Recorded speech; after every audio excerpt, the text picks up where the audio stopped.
Hello everyone and welcome to week 2 of Zero to Squat. If you haven't seen the first week's video, please feel free to check that out at our channel. Otherwise, we're going to be moving forward here and taking another step towards getting towards that body weight squat. So there's going to be a couple of changes. There's going to be one exercise that stays mostly the same, but we're never going to exceed 3 exercises in any given week, just so that people can really focus on what we're trying to do here at any given week and not get overwhelmed.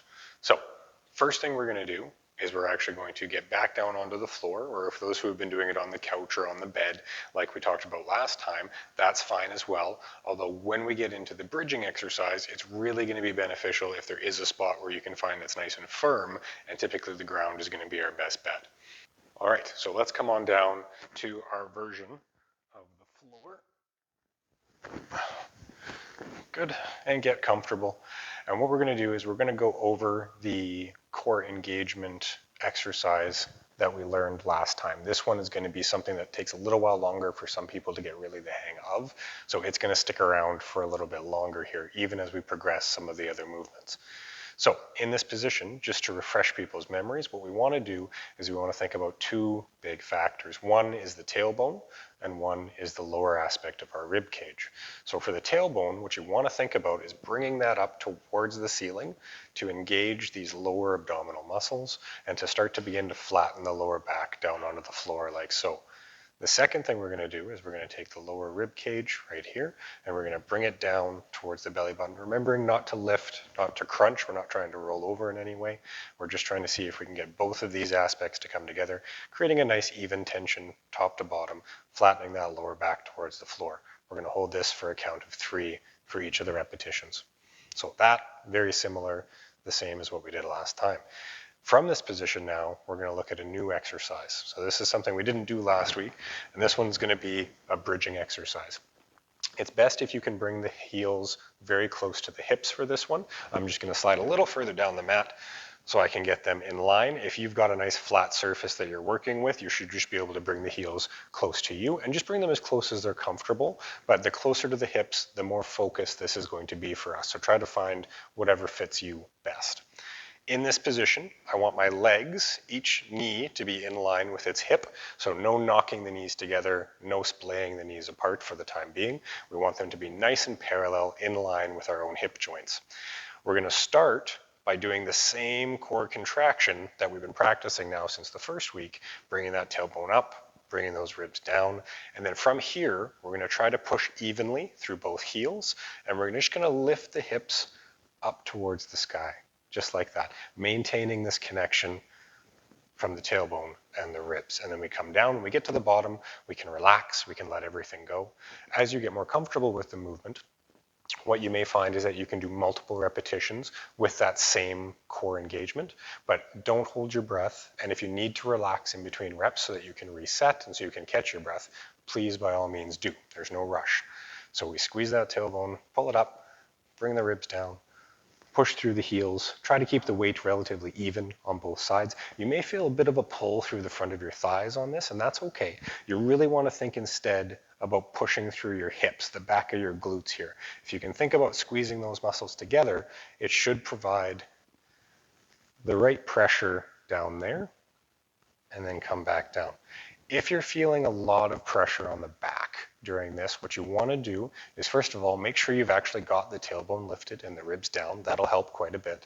And the second thing is you might not be going all the way to the top at the beginning. Some people may only get a couple inches off the ground. Some people might get more halfway, and then others might be tempted to go further than even straight. But notice how my ribs have to compromise to make that work. So just come down to where you get more or less straight throughout the body there. This one we don't hold. We're not looking to bring it up here and count anything.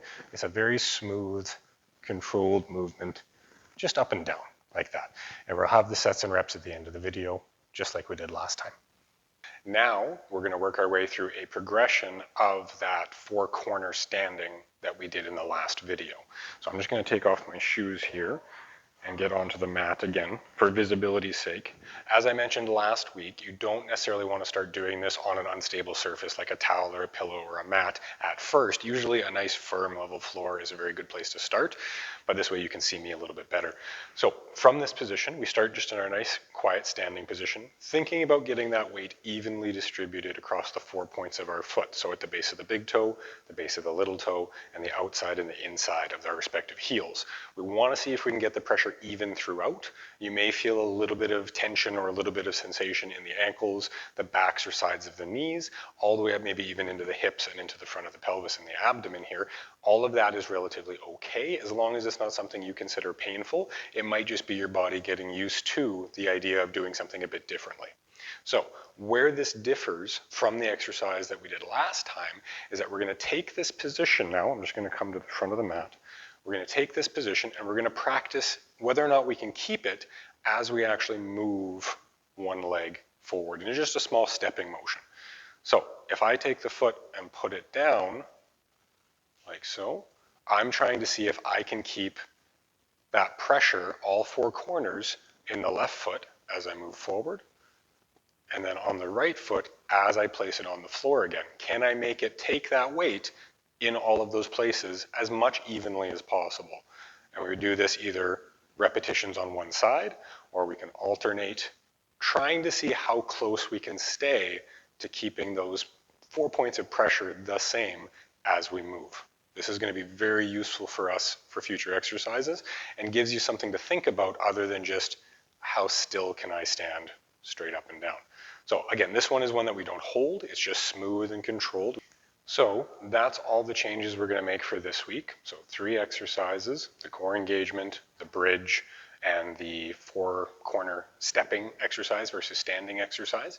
The sets and repetitions right here.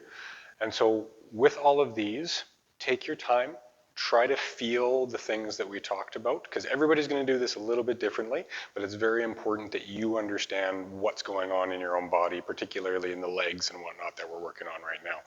And as always, if you have any questions or comments, feel free to leave them below or to get in touch with our office. We're more than happy to answer any questions you may have. Thank you for watching.